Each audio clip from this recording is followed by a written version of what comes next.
I think we learn about ourselves in the wilderness that they were often in a hurry to assign blame or to figure out a reason why we're here, when we really just need to sit in it and be open to what God has for us in the meantime.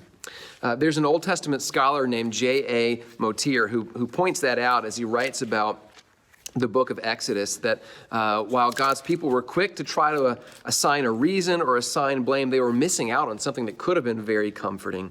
And he says, the word of God has something intensely important and fundamentally comforting to say to us. The Israelites were in the wilderness because the Lord had led them there, not because he had messed up or anybody else had messed up, because he had something for them there that was necessary.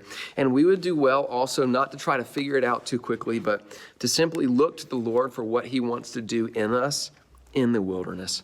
And that realization, I think, leads to something else we learn about ourselves in the wilderness. And that is that if we're honest, we see in the wilderness that we still don't truly and fully trust God's character, in spite of everything that he's done in the past. See, at this point in the story, the Israelites are starting to claim that God had led them out of Egypt with sinister motives.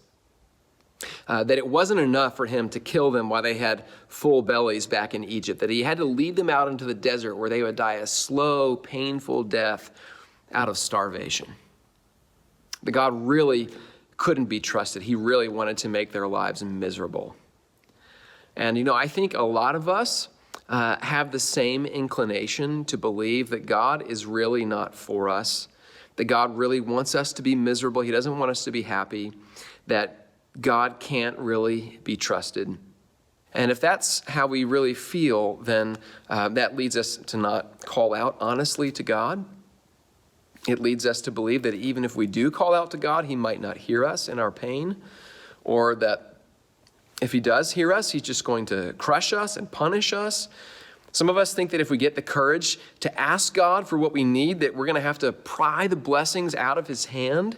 We think that God has sinister motives. We envision him going, how dare you ask for that? What are you noticing if you take some quiet moments during this season to examine your own heart? What do you notice about how you view God? How you view his character? Is your mind whispering that God can't really be trusted, that God doesn't want you to be happy? Are you withholding your trust in God, insisting that he has to prove his character to you and then you'll trust him? God, if you get us out of this mess, then I'll believe you. In the wilderness, I think we learn a great deal about ourselves, and we would do well to acknowledge it honestly and confess it. But you know what else? The wilderness is also where we learn that God can be trusted.